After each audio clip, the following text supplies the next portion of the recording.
अस्सलाम वालेकुम, नमस्कार, सत श्री अकाल एंड गुड इवनिंग। मैं हूं आरज़ू काज़मी और आप देख रहे हैं पॉइंट ऑफ व्यू। हमें जी जॉइन किया है सुमित जैन साहब ने। बहुत शुक्रिया सर कि आज आप आए। नी हाओ। नी हाओ madam, thank you so much, आपने हमें याद किया। बहुत शुक्रिया सर कि आज आप आए। और सर आपके जो फॉरेन मिनिस्टर हैं डॉक्टर जयशंकर, खैर मैं उनकी बहुत बड़ी फ़ैन हूँ और मैं कई बार अपने शोज़ में कह भी चुकी हूँ कि कभी मुझे मौका लगा कहीं उनसे मिलने का तो एक सेल्फी तो ज़रूर लूँगी। तो लोगों ने मुझे डाँटा, जो मेरे दोस्त हैं कहते तुम सेल्फी लोगी, बोलो इंटरव्यू लूँगी। मैंने कहा अच्छा ठीक है, इंटरव्यू भी ले लूँगी। इंटरव्यू तो शायद ही ना, लेकिन सेल्फी तो डेफिनेटली ले लूँगी। सर उन्होंने विज़िट किया यूएस में और ज़ाहिर है बीच में कहीं न कहीं कनाडा भी आया। क्या कहेंगे आप उनके इस विजिट को, क्योंकि काफी इसकी चर्चा हो रही है। आरज़ू जी, पहली बात ये कि जयशंकर जी डिजर्व करते हैं एक सेल्फी लेना। और जहां पे भी जाते हैं लोग खड़े होते हैं उनकी बात सुनने के लिए। और जयशंकर जी 10 दिन के लिए अमेरिका का टूर, आप सोच सकते हैं कि इसका इंपॉर्टेंस कितना बड़ा होगा। वो तो 10 दिन में 20 कंट्रीज घूम के वापस आए थे, और यहाँ पर अमेरिका में सिर्फ 10 दिन लगा रहे हैं, तो कुछ बड़ा करने ही गए हैं वहां पर। एक तो आपको जैसे मालूम है कि यूनाइटेड नेशंस के अंदर जैसी उन्होंने स्पीच दी है, जैसे उन्होंने वाट लगाई है, उसमें वाट तो चलो पाकिस्तान की भी लगाई उन्होंने, लेकिन पाकिस्तानियों को शायद उनकी स्पीच समझ नहीं आई होगी क्योंकि इंग्लिश में थी वो।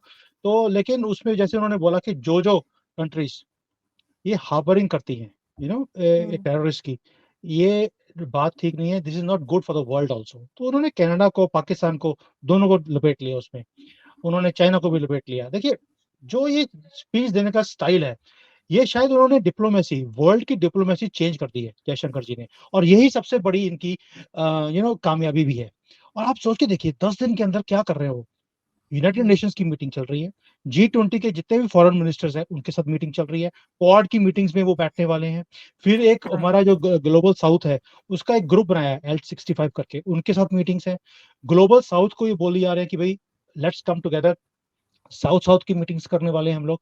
ये सिर्फ एक एक स्पीच की बात नहीं है, आप तो एक स्पीच की बात कर रही हैं कि जो यूनाइटेड हम्म। नेशंस के अंदर बात कर रहे हैं। He is talking about even जो साउथ की कंट्रीज है, जो ये जिसको हम डेवलपिंग कंट्रीज बोलते हैं, लैटिन अमेरिका हो गया, अफ्रीका हो गया, हम्म। एशिया हो गया, उन सबको बोल रहे हैं आइए अपनी दावेदारी, हम अपनी दावेदारी हम्म। means अपना claim on the permanent seat of United Nations, we have to come forward। Bharat अपनी बात करता ही नहीं है अब। वो कहता है तुम भी आओ, हम भी आए, तुम्हारा हम्म। भी भला होगा, हमारा भी भला होगा। और इनकी जो दादागिरी है, ये जो 5 लोग बैठकर एजेंडा बनाते हैं और सारी दुनिया को मानना पड़ता है, ये दिन खत्म हो गए हैं। Now we will form the agenda, they have to follow. West is gone, he is openly saying it, this is a hmm. century of Asia, Asians have to come forward and work together। और ये हमें लड़ा के रखते हैं बिना बात पे। तो ये जो एक अचीवमेंट है, जो हम्म। जो ये एक 10 दिनों के अंदर जयशंकर जी अगर गए हैं और ये कुछ करके आ रहे हैं, तो ये नहीं है कि सिर्फ स्पीच है। ये स्पीच वाला टाइम तो खत्म कर दिया जयशंकर जी ने। Now he goes, he comes back with results. और इसीलिए ये 10 दिन बहुत इंपॉर्टेंट है, हमारे लिए भी, फॉरेन की डिप्लोमेसी के लिए भी, और दुनिया के लिए भी। बिल्कुल ऐसा है, लेकिन आप क्या देखते हैं कि जो फॉरेन मिनिस्टर हैं इस वक्त डॉक्टर जयशंकर, इनसे पहले जो फॉरेन मिनिस्टर्स थे भारत के, उनमें और इनमें क्या डिफरेंस है? क्योंकि हमने तो इनको बहुत ज्यादा नोटिस किया है, पाकिस्तान में इनकी बहुत तारीफ होती है। ये और बात है कि पाकिस्तान और भारत के टर्म्स अच्छे नहीं है या कुछ ना कुछ चलता रहता है, लेकिन पहली बार मैंने देखा कि डॉक्टर जयशंकर की तारीफ ना सिर्फ ये कि आम लोग कर रहे हैं, बल्कि जो हमारे लीडर्स या सो कॉल्ड लीडर्स कह लीजिए, पॉलिटिशियंस जो हैं, इमरान खान हो या दूसरे, वो तक करते हैं तारीफ। आप में, आपको इनमें क्या ऐसा चीज नजर आती है जो इन्होंने डिफरेंट की है बाकी लोगों से? देखिए अर्जुन जी, ये नहीं है कि ये डिफरेंट है। मोदी हम्म। सरकार में जो पहले थे Sushma Swaraj ji, she hmm. Was also very dynamic and very हाँ। Different also. Exactly. And hmm. उन्होंने जो पॉलिसी शुरू करी, उसका कॉन्टिन्यूएशन जो है हम्म। वो जयशंकर जी ने किया है। She was also proactive. और अगर आपका जो ये OIC है, उसके अंदर अगर एंट्री मिली तो सुषमा स्वराज जी के टाइम पे मिली हमें। हम्म। तो उनकी जो कंटिन्यूएशन जयशंकर जी लेके गए, ही इज मोर, कि एक तो पहली बात ये पॉलिटिशियन नहीं है, he is a hmm. Diplomat. Sushma Swaraj ji एक पॉलिटिशियन थी। तो ये बहुत बड़ा फर्क होता है कि एक डिप्लोमेट को मालूम है कि मुझे कौन सी लैंग्वेज कहाँ पे कैसे यूज करनी है, सबको कैसे साथ में लेके चलना है, और गाली भी निकालनी है, मेरी चित्र भी मार रहे हैं, और किसी को पता भी नहीं लगे।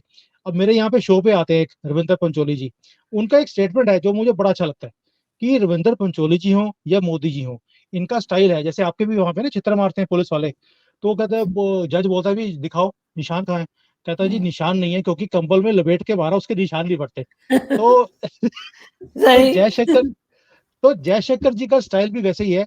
अभी वो गए हैं अमेरिका में, छितर किसको मार रहे हैं? ट्रूडो को।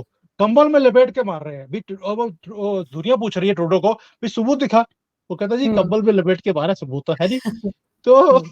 वो वो जो चीज है वो पॉलिटिशियन को नहीं आती, वो हम्म। एक डिप्लोमेट को ही मालूम है कि मुझे ये काम कैसे करने हैं। So this is the difference कि नाउ अब बिल्कुल। अभी इतने सालों में वो पॉलिटिशियन भी रहे हैं और पूरी उम्र हम्म। उन्होंने निकाल दी डिप्लोमेसी में। Now he can walk on both sides of the wall, not both sides of the table. कि हम्म। उनको जब जब जहां पर उनको एक डिप्लोमेट बनना पड़ता है तो वो वाली लैंग्वेज यूज करते हैं, जहां पर पॉलिटिशियन की जरूरत पड़ती है he talks like a politician. ये बहुत ही डेडली कॉम्बिनेशन है और शायद दुनिया में मैंने ऐसा ऐसा फॉरेन मिनिस्टर मैंने तो देखा नहीं है। और मुझे लगता है कि बाकी दुनिया भी इसके ऊपर बुक्स लिखने वाली है कि फॉरेन पॉलिसी को कैसे बनाया जाता है, अपने नैरेटिव को कैसे आगे लेके जाया जाता है। ये जयशंकर जी के ऊपर दुनिया किताबें लिखेगी अब तो। बिल्कुल, ख़ैर मैं तो बहुत बार कह चुकी हूँ कि पाकिस्तान को चाहिए कि डॉक्टर जयशंकर को ले लें भारत से 2-1 साल के लिए, हमारे यहाँ सब कुछ सेटल हो जाए तो फिर हम वापस कर देंगे। और नो बिल्कुल नो नो आपने नो नो। ठीक कहा, सुषमा स्वराज साहिबा का भी बिल्कुल आपने ठीक कहा, वो भी बहुत ज़बरदस्त पर्सनैलिटी थी और बहुत अच्छी किस्म के उन्होंने भी जो है वो आगे लेकर गई थी भारत की जो एक कहना चाहिए इंडिपेंडेंट फॉरेन पॉलिसी को। लेकिन सर, इंडिपेंडेंट फॉरेन पॉलिसी के लिए आपके ख्याल से सिर्फ इकोनॉमी ही एक मेन चीज होती है जिसको के जिसकी वजह से कहें कि भारत की फॉरेन पॉलिसी इंडिपेंडेंट हुई है, या आपके ख्याल से इसमें जो है वो इकोनॉमी का इतना रोल नहीं है? अर्जुन देखिए, इकोनॉमी मैटर करती है बट हम्म। जब जब मोदी जी ने गवर्नमेंट लिया तब हम फ्रेजाइल 5 में थे। दैट मीन्स जो पाकिस्तान की हालत आज की डेट में है कि कभी भी गिर सकते हैं, भारत भी उसी सिचुएशन में था, ये आप भी मानती हैं। लेकिन तब भी जब सुषमा स्वराज जी आई हैं उन्होंने उस सिचुएशन के अंदर भी अपनी पॉलिसी को इंडिपेंडेंट रखा और उसे फॉरवर्ड लेकर गई। अब हम्म। तो डिफरेंट बात ही डिफरेंट है, इकोनॉमी हमारी बहुत स्ट्रांग है, we are going becoming stronger and stronger per day. तो जयशंकर जी के वो उतनी पावर भी पीछे है। बट मैटर है नेशनलिज्म का। जब आपके पास एक नेशनलिस्ट गवर्नमेंट हो जो आपके मुल्क के बारे में, आपके देश के बारे में बात करे, तो फिर आपकी पॉलिसी भी उसी लाइन पे चलती है। भी जब भारत बहुत स्ट्रांग था कांग्रेस के टाइम पर, जब उन्हें गवर्नमेंट दी गई, अटल बिहारी वाजपेयी की जब गवर्नमेंट गिरी है, उसके बाद जब इनको दी गई पपुअन पार्टी को, तो ये जो गवर्नमेंट थी हमारी वो उस वक्त कंट्री की जो इकोनॉमिक सिचुएशन थी बहुत स्ट्रांग थी। लेकिन फॉरेन पॉलिसी बहुत ज्यादा वीक थी हमारी। क्यों? नेशनलिस्ट नहीं थे वो। जैसे ही मोदी जी आए हैं, फ्रेजाइल 5 होते हुए भी ये पॉलिसी को इतना आगे ले गए। सुषमा जी ने वही काम किया और जयशंकर ने भी, कि भाई आप सोच के देखिए, चाइना जैसा कंट्री जो किसी की तारीफ नहीं करता, कभी भी आप सुने हुए नहीं किसी की तारीफ करे, जयशंकर जी की यहाँ पे तारीफ होती है और इनकी क्लिप्स यहाँ पर सोशल मीडिया में वायरल की जाती हैं, क्योंकि यहाँ पर तो सब कुछ कंट्रोल्ड है। यहाँ पे लोग अपना नैरेटिव नहीं लगा सकते। हम्म। तो जो जो भी नैरेटिव्स फॉरवर्ड होते हैं वो सारे गवर्नमेंट की तरफ से किए जाते हैं। जयशंकर जी की यहाँ पे जब मैं देखता हूँ सोशल मीडिया के ऊपर स्पीचेस, जो ये होते हैं, दो दो टैगलाइंस लगाते हैं कई बार, हम्म। तो वो जो चीजें जब यहाँ पर वायरल होती हैं, आप इमेजिन नहीं कर सकते। मेरे जैसा बंदा यहाँ बैठकर देखता है कि यार this is what the Chinese government is promoting, Indian foreign minister. तो लोग बात करते हैं उसके बाद। तो ये एक फर्क है, नेशनलिज्म का फर्क है और कुछ भी नहीं है। और आपके पास तो कभी नेशनलिस्ट कोई आया ही नहीं, सबको ये था हम्म। कि मैं अपनी जेब कैसे भरूंगा, कैसे निकल जाऊं। हाँ, बिल्कुल। आप सोच के ऐसा ही देखिए, है। आपके पास शहबाज शरीफ थे, ठीक है, hmm. Another selected prime minister. वो 1.5 साल बैठा, पैसे बनाए, और जिस दिन कुर्सी गिरी है उसी रात की फ्लाइट लेके वापस भी चला गया वो लंदन की तरफ। आपका वो बिलावल है, वो भी नया जो लेडी सूट है खरीदने चला गया लंदन में। तो आप सोच के देखिए, ये सबका ये हाल है कि अपने देश में रहते ही नहीं है और नेशनलिज्म नाम की चीज नहीं है, और इसलिए आपकी जो फॉरेन पॉलिसी है वो इंडिपेंडेंट नहीं है।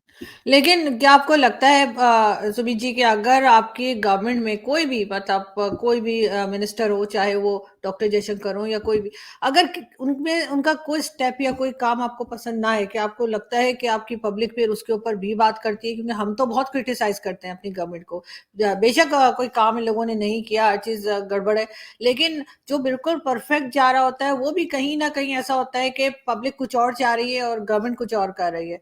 कभी ऐसा लगा आपको? देखिए आरजू जी, आपको हर एक कंट्री में दो तरह के लोग हमेशा मिलेंगे। एक जो फॉर होते हैं, एक जो हमेशा ही, वो होता है ना, ना मानू फूफा जी।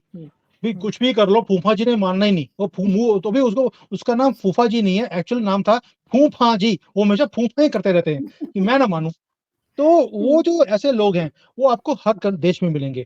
अब आप देखिए कि जब इमरान खान था आपके आपके मुल्क के अंदर, आपके 2-3 ऐसे न्यूज़ चैनल थे, जो उसकी बेवकूफ़ियाँ भी ऐसे बढ़ा चढ़ा के दिखाते थे। देखिए जी, इमरान खान तो ऐसा एक खलीफा आ गया, ये दे हमारे मुल्क को कहाँ से कहाँ ले जाएगा।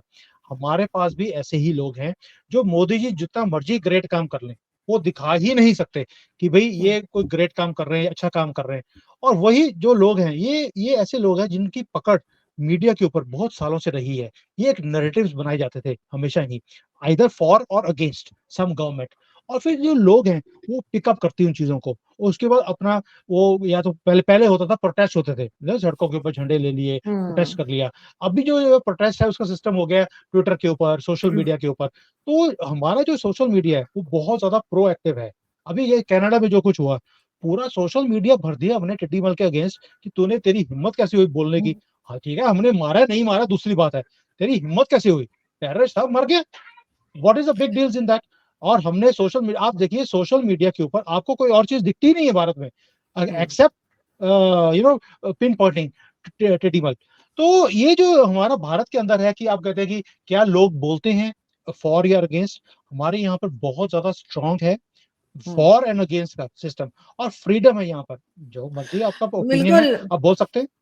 लेकिन सुमित जी, बीच में एक लिस्ट भी निकाली थी आपकी अपोजिशन पार्टी ने कुछ एंकर्स की, और उसमें ये कहा गया जी हम इनके शोज में नहीं जाएंगे। आपके ख्याल से क्या ये ठीक बिहेवियर है कि आप, मतलब बजाय इसके आप अपनी बात रखें, चाहे उल्टी ही बात कर रहे हो, लेकिन अपनी बात रखने के बजाय उसमें ना जाना, जो है ये कह दिया गया कि हम इन एंकर्स के शोज में नहीं जाएंगे, क्या ये ठीक रवैया है? देखिए Aarzoo ji, I think they were right, right in the sense hmm. कि उन्होंने हमारे ऊपर बहुत बड़ा एहसान कर दिया। जो ये सारे 26 चोर इकट्ठे हुए, इन्होंने हमें एहसान कर दिया कि भई ये नेशनलिस्ट चैनल्स हैं, जिसको देखना हम्म। चाहिए। बाकी जो न नॉन एंटी जो एंटी नेशनल चैनल्स हैं, इसको देखने की ज़रूरत नहीं है और हम उन्हीं के ऊपर जाएँगे। दैट मीन्स वो हम्म। हमें बता रहे हैं कि हमारी बात सुनने की ज़रूरत नहीं है, क्योंकि हम ये नेशनलिस्ट चैनल्स पे नहीं आएँगे। तो नहीं, ये तो उन्होंने उन्होंने चैनल्स का नहीं कहा, उन्होंने सिर्फ एंकर्स को टारगेट किया कि इन भई एंकर के शो में नहीं जाएंगे। उन चैनल्स के ऊपर जो नेशनलिस्ट चैनल होगा, उसी के ऊपर नेशनलिस्ट एंकर भी तो आएगा। Nationalist channel anti national anchor को भी लेके नहीं आएगा कभी भी। तो ये मैं चैनल की ही बात कर रहा हूँ कि हम इन चैनल्स के ऊपर नहीं आएँगे या इन एंकर्स के पास नहीं आएँगे। हम्म। उन्होंने तो हमारा काम और आसान कर दिया कि नेशनलिस्ट कौन है, एंटी नेशनल कौन है। अब आपके पास जो, देखो हर एक कंट्री में मैंने बताया कि एंटी नेशनल एलिमेंट्स होते हैं। कई तो आप ही पीछे छोड़ के चले गए थे हमारे पास 1947 में। आज तक हम पाल के रखे हैं उनको, एंटी नेशनल्स को। तो ऐसे जो लोग हैं वो एंटी नेशनल चैनल्स पे जाएँगे, वही इनको वोट भी करेंगे। जो इनके पास 5-6% वोट आती है, 8% वोट आती है, वो उन्हीं लोगों की आती है। लेते रहो। बाकी जो है वो इन्होंने जैसे हमें बता ही दिया कि भई इनकी बात सुनो और यही आपका राइट पर्सपेक्टिव रखेंगे। तो वी आर लिस्टनिंग टू दो देम ओनली। लेकिन ये है कि मेरा एक सिचुएशन डिफरेंट है। मैं एक कंट्री में ऐसे बैठा हूँ जहाँ पर मुझे सिर्फ पाकिस्तान की न्यूज़ सुन मिल जाती है यहाँ पर। क्योंकि यहाँ पर जो आपका डॉन है या कुछ भी जो आपके न्यूज़पेपर्स होते हैं, वो यहाँ पर परमिशन है उसको दिखाने की। बल्कि हम पढ़ सकते हैं, I can open it on the internet. But India का कोई भी न्यूज़पेपर यहाँ पे मैं खोल नहीं सकता हूँ। तो वो कहता है कि this is restricted, this is stopped by the government. तो मेरे पास तो किसी का भी पर्सपेक्टिव आता नहीं है, सिर्फ पाकिस्तान के आता है, इसलिए मेरी पकड़ पाकिस्तान के चैनल्स सर, की जो ज़्यादा है।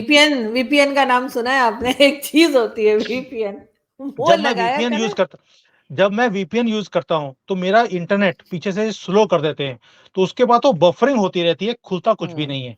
तो it is not that easy living in a country like hmm. China. और मैं यहाँ बैठकर भी इतनी बात बोल बोल पाता हूँ, ये बस हमारा जो भगवान है उसी की आशीर्वाद है हमारे ऊपर। नहीं, बिल्कुल डेफिनेटली सर, कोई कहीं पर भी हो, चाहे वो पाकिस्तानी हो या भारतीय हो, बिल्कुल अपनी कंट्री के लिए बात करनी चाहिए। पूरा राइट है आपको कि आप बात करें, चाहे आप चाइना में हो या किसी भी दूसरी कंट्री में। आई डोंट थिंक कि किसी को भी ऑब्जेक्शन होना चाहिए कि आप चाइना में बैठ के बात कर रहे हैं। लेकिन ये जरूर है कि इनको इतना भी स्ट्रिक्ट नहीं होना चाहिए कि इंसान जो न्यूज़पेपर तक ना पढ़ सके। हमारे यहाँ भी कुछ वेबसाइट ऐसी हैं, भारत की कुछ न्यूज़ वेबसाइट ऐसी हैं कि बल्कि मैंने आर्टिकल्स भी लिखे, तो वो अपना खुद का आर्टिकल मैं नहीं पढ़ पा रही क्योंकि वो ओपन ही नहीं हो रहा। तो मैंने फिर उन लोगों से कहा कि यार स्क्रीनशॉट बना के भेज दो, इसलिए कि मुझे तो पता नहीं नहीं, नहीं कि क्या आरज़ू हो रहा जी, है। देखो आपको भी मालूम है, मैं अपना भी चैनल चलता है मेरा, मैं अपनी वीडियोस अगर मेरा मन भी करे कभी मैं वापस जाके देख लूं, I can not see my own videos also, because YouTube चलता नहीं है। और ये सारी रिकॉर्डिंग्स करके मैं हिंदुस्तान में भेजता हूँ।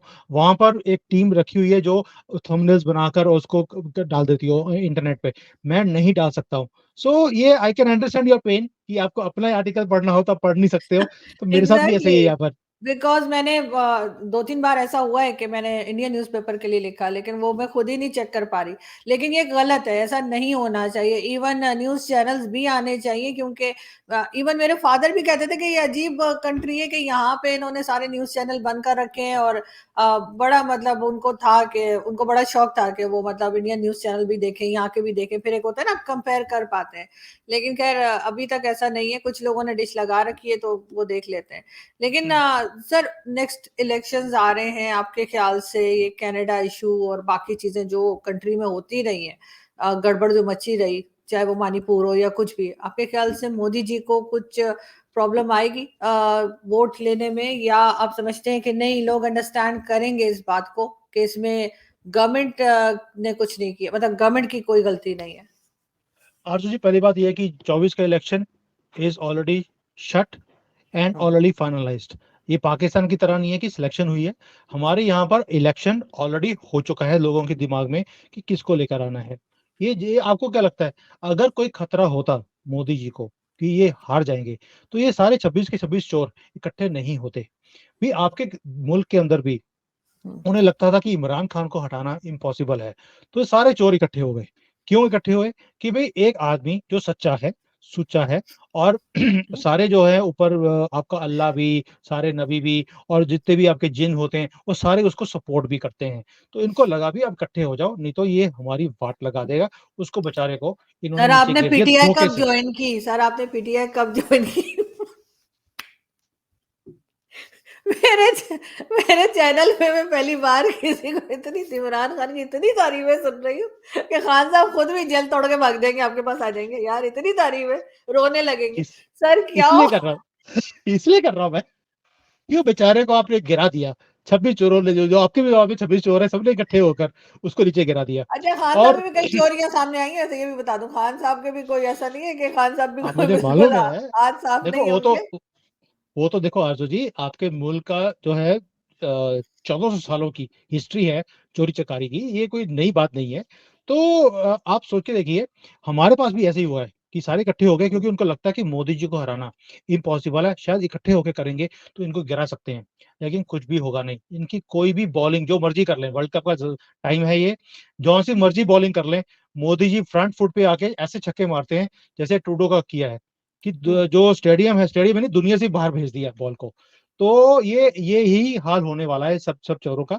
कुछ भी होने वाला नहीं है, ये जितनी मर्जी टूल किट्स लेकर आ जाए, मोदी जी को फर्क नहीं पड़ेगा। उसका रीजन है जो स्ट्रेंथ मोदी जी ने दिखाई है दुनिया के अंदर। आप कभी इमेजिन कर सकती हैं कि पाकिस्तान के अंदर जो कुछ हमारा कनाडा के साथ चल रहा है आज की डेट में, कभी पाकिस्तान में आपके हुक्मरान कभी भी ऐसा काम कर सकते हैं कि कनाडा का वीजा तक बंद कर दें कि भाई हमारे कंट्री में आप आने के लिए आपको परमिशन ही नहीं है, और आप 200 कंट्रीज है दुनिया में, किसी भी कंट्री में आकर अगर अप्लाई करने की कोशिश करेंगे तो भी कैनेडियन को वीजा नहीं मिलेगा।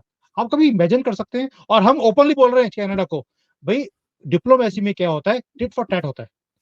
जो मैंने आपके साथ किया आप भी मेरे साथ वही हाल करेंगे। दैट मीन्स हम उनको बोल रहे हैं आप हमारे भी लोगों का वीजा बंद कर दीजिए, करके दिखाओ ना, हिम्मत है। आपके जैसे तो हम तो स्टूडेंट्स जाते हैं ना बहुत, बिल्कुल। भाई हमारा क्या है, 60-70 हजार करोड़ रुपए तो जाता है हर एक साल का।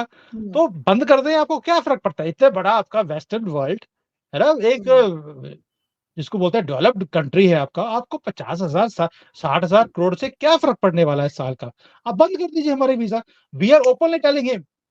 और ये जो स्ट्रेंथ है, ये हर एक कंट्री को होता है कि हम जब बाहर जाए, हमारे पासपोर्ट की एक वैल्यू हो, हम्म। तो हमारे कंट्री की वैल्यू हो, हमें एक स्ट्रेंथ की तरह से देखा जाए। ये नहीं जैसे पाकिस्तान वाले जाते हैं, वो छुपा के जाते हैं कि हमारा पासपोर्ट नहीं कौन नहीं सा है। सर, सब पैसे का कमाल है सर, हमारे पास पैसा आने दिए। हमारे दिमाग आपसे ज्यादा घूमे हुए हैं। फिर आप देखिएगा हम क्या करते हैं। एक बार पैसा तो आया हमारे पास, लेकिन वो हम हम देख सिर्फ चुके हैं, देखो पैसे का 75 इंतजार सालों कर से रहे हैं। हम भी 75 सबके सालों वीजा से बंद कर देंगे। हमने भी देखा है, 75 सालों से जब जब आपके पास कंटेनर आए हैं, आपने क्या कुछ किया है? सिर्फ आपने एडवेंचर्स इंक्रीज कर दिए थे, कभी इधर नहीं नहीं अटैक नहीं करा नहीं। दिया, कभी उधर करा दिया, और कुछ भी किया नहीं है। और इसीलिए हमारे जो है ना, हमें मालूम है कि आपके पास पैसे आने से क्या होता है, तभी मोदी जी ने थोड़े से जो है स्क्रू टाइट किए हुए हैं आपके, कि जहाँ-जहाँ से आते थे लीक होकर पैसे, वो बंद करा दिए। तभी आपकी चूँ-चूँ निकल नहीं रही आज की डेट में। मैं भी तो यही कह रही हूँ ना सर, अगर खुद से काम करना शुरू कर दें, खुद कमाने लगें, खुद अपने कंट्री के ऊपर अगर हम फोकस रखें और ये चीजें जो हो रही थी उनको बंद करें और फिर पैसा आ जाए, तो फिर हमारे दिमाग देखिएगा, हम भी सबके नहीं कर वीजा बंद सकते कर आप। देंगे। सर वीजा बंद ना भी करें तब भी हमारे यहाँ कोई नहीं आ रहा सर, ना कनाडा से ना अमेरिका से, कोई आरज़ू टेंशन ही नहीं जी, है। आप लोगों को काम करने की आदत नहीं है, उसका रीज़न है। आप अपनी हिस्ट्री देखिए, 1400 सालों से जहाँ बैठे थे, वहाँ से निकल के दूसरे कंट्री में गए, वहाँ अटैक किया, वहाँ से करके अगले कंट्री में चले गए। आप कभी टिक के बैठे ही नहीं अपने हम्म। मुल्क में। तभी जो मुगल थे और थे, उनका नाम कहाँ है आज? ज़ीरो हो गया। क्यों? कभी अपने देश में कभी सोचा नहीं कि हमने अपने देश में कुछ करना है। भई आप अपने देश में कुछ कर लें, तो आपकी तरक्की हो सकती है। आपको क्या करना है? अफ़गानिस्तान से भी सींग उड़ाने हैं, ईरान के साथ भी करने हैं, हिंदुस्तान के साथ भी हैं, बांग्लादेशी आपको वैसे ही लाइक नहीं करते और चाइना के भी आपने जैसे वहाँ पे गए, तो वहाँ पे भी लूट लिया उनको। भई आपकी नज़र कभी फ़लस्तीन के ऊपर होती है, कभी आपने अमेरिका को आँखें दिखानी होती हैं। तो ये जो हालत है ना, ये आपको सुधरने देगी नहीं, ये 1400 साल से ऐसे चलता आ रहा है। ये चेंज नहीं हो सकता, ये डीएनए में आपके जा चुका है बहुत डीपली। फिर वही कहूंगी सर, डीएनए एक ही है, ना नहीं माने, है बिल्कुल भी। हमारा आपका आपने डीएनए पैसे एक ही है। लेकर आपने पैसे लेकर चेंज कर लिया था डीएनए, ये कभी भी सेम नहीं रहा। पहले था 1400 साल से पहले, उसके बाद पैसे के चक्कर में, लालच में, तभी आपके कंट्री में जितने हुक्मरान आते हैं, वो लालची ही आते हैं। डीएनए वो सर वाला है। कह सकते नहीं, नहीं सर, हमारा डीएनए वही है। लेकिन खैर देखते हैं सर कि हम शायद कभी सुधर जाएँ, हो सकता है अगले जन्म में, लेकिन खैर सुधर इम्पॉसिबल। जाएँ। बहुत शुक्रिया सर कि आज आपने जॉइन किया, thank you very much. Thank you sir कि आपने जॉइन किया। Thank you.